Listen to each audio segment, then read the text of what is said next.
Hi friends, welcome to Sri home குட்டீஸ். இன்றைக்கி நம்ம பார்க்க போகிற ரெசிபி என்னென்னு பார்த்தீங்கன்னா சேனைக்கிழங்கு புளிக்குழம்பு. அதுக்கு தேவையான சேனைக்கிழங்கு எடுத்து நான் கட் பண்ணி வாஷ் பண்ணி வச்சுருக்கேன். கொஞ்சம் சின்ன வெங்காயம், கருவேப்பிலை, தாளிக்கிறதுக்கு வரமிளகா, கொத்தமல்லி தழை, 4 பல் பூண்டு, ஒரு எலுமிச்சைப்பழம் அளவு புளி, மிளகாய் பொடி, மஞ்சள் பொடி, தக்காளி. இந்த மிளகாப்பொடி எங்கள் வீட்டில் அரைச்ச மிளகாப்பொடி. இதில் எல்லாம் நீங்கள் புளிக்குழம்பு, காரக்குழம்பு, சிக்கன், மட்டன் எல்லாத்துக்குமே சேர்த்துக்கலாம். ரொம்ப டேஸ்ட்டாக இருக்கும். இந்த புளியை கரைச்சி வச்சுக்கோங்க. அப்புறம் கடுகு தாளிக்கிறதுக்கு ஒரு பேன் வச்சுக்கோங்க. அடுப்பு பற்ற வச்சு பேன் வச்சுக்கோங்க. ஆயில் போட்டுக்கோங்க. ஆயில் நல்லா சூடாகட்டும். நம்ம ஆயில் நல்லா சூடானதுக்கப்புறம் கடுகு சேர்த்து நல்லா பொரிய விட்டுக்கோங்க. நல்லா பொரிஞ்சு வரட்டும். கொஞ்சம் எண்ணெய் ஜாஸ்தியாக சேர்த்துக்கோங்க. அப்போ தான் நம்ம புளிக்குழம்பு ரொம்ப டேஸ்ட்டாக இருக்கும். வரமிளகா சேர்த்துக்கோங்க. கருவேப்பிலை, 4 பல் பூண்டு, எடுத்து வச்சிருந்த சின்ன வெங்காயம். இது எதுவுமே நீங்கள் கட் பண்ண வேண்டாம், எல்லாமே முழுசாகவே சேர்த்துக்கோங்க. சின்ன வெங்காயம் அப்போ தான் இன்னும் நம்ம புளிக்குழம்பு டேஸ்ட்டாக இருக்கும். நல்லா வதக்கி விட்டுக்கோங்க. நம்ம எண்ணெயிலே நல்லா வதங்கட்டும் சின்ன வெங்காயம்.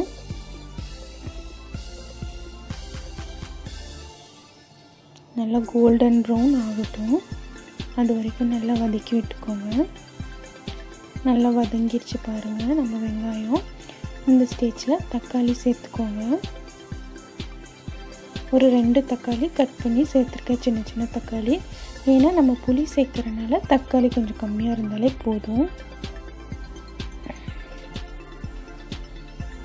தக்காளி நல்லா வெந்து வரட்டும். தக்காளி வெந்தோன்னா நம்ம எடுத்து வச்சிருந்த மசாலா ஐட்டத்தை அதில் சேர்த்துக்கோங்க. நம்ம எண்ணெயிலே சேர்த்து நல்லா கலந்து விட்டுக்கலாம். அப்போ தான் ரொம்ப நல்லாயிருக்கும். அந்த பச்சை வாசம் போகிற வரைக்கும் எண்ணெயிலே நல்லா வதக்கி விட்டுக்கோங்க.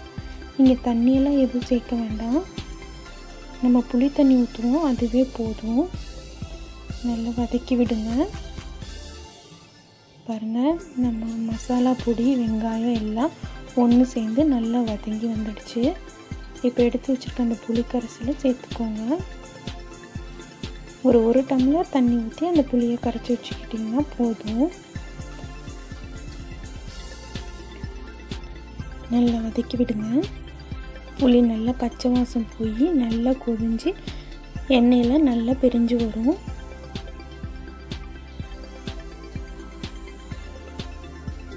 நல்லா கொதிச்சிருச்சு பாருங்கள்.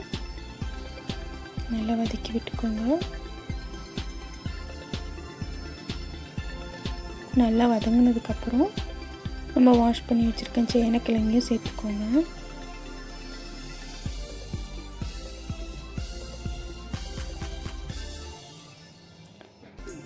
இந்த புளி தண்ணியிலே நல்லா வெந்து இந்த தண்ணியில் சுண்டி வரணும்.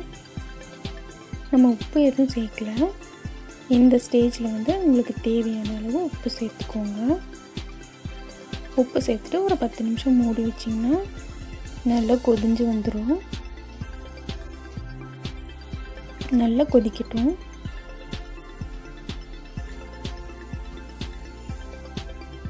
பாருங்கள், நல்லா கொதிச்சு நம்ம புளி தண்ணியெல்லாம் நல்லா வற்றி எண்ணெயெல்லாம் பிரிஞ்சு வந்துடுச்சு.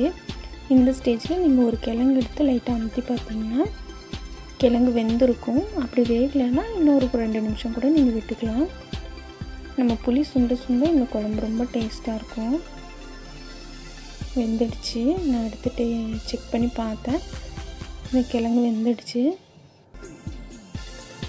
உங்களுக்கு வேகலைன்னு தெரிஞ்சிச்சுன்னா இன்னொரு 2 நிமிஷம் கூட நீங்கள் வச்சுக்கலாம். கிழங்கு சீக்கிரம் வெந்து வந்துடும். லாஸ்ட்டாக கொஞ்சோண்டு கொத்தமல்லி தழை சேர்த்துக்கோங்க.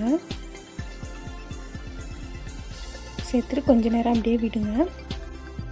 இந்த ஸ்டேஜில் நல்லா கலந்து விட்டுட்டு பாருங்கள், நம்ம எண்ணெயில் நல்லா பிரிஞ்சு வந்துடுச்சு. இந்த எண்ணெய் பிரிஞ்சு வந்தாலே நம்ம புளிக்குழம்பு ரெடி ஆயிடுச்சுன்னு அர்த்தம். இதை வேறு ஒரு பவுலில் நம்ம ட்ரான்ஸ்ஃபர் பண்ணிக்கலாம். பாருங்கள், நம்ம சுவையான டேஸ்டியான சேனக்கிழங்கு புளிக்குழம்பு ரெடி ஆயிடுச்சு. இப்போ நீங்கள் சுட சுட சாதத்தோடு வச்சு சாப்பிடும்போது ரொம்ப டேஸ்ட்டாக இருக்கும். நீங்கள் இதுக்கு ரசமோ தொட்டுக்கிறதுக்கு வேறு எதுவுமே நீங்கள் வைக்க வேண்டாம், வெறும் புளிக்குழம்பே ஊற்றி சாப்பிட்லாம். ரொம்ப நல்லாயிருக்கும். இந்த ரெசிபி பிடிச்சிருந்துச்சின்னா வீட்டில் ட்ரை பண்ணி பார்த்துட்டு லைக் பண்ணுங்கள், ஷேர் பண்ணுங்கள், மறக்காமல் கமெண்ட் பண்ணுங்கள். தேங்க்யூ ஃபார் வாட்சிங்.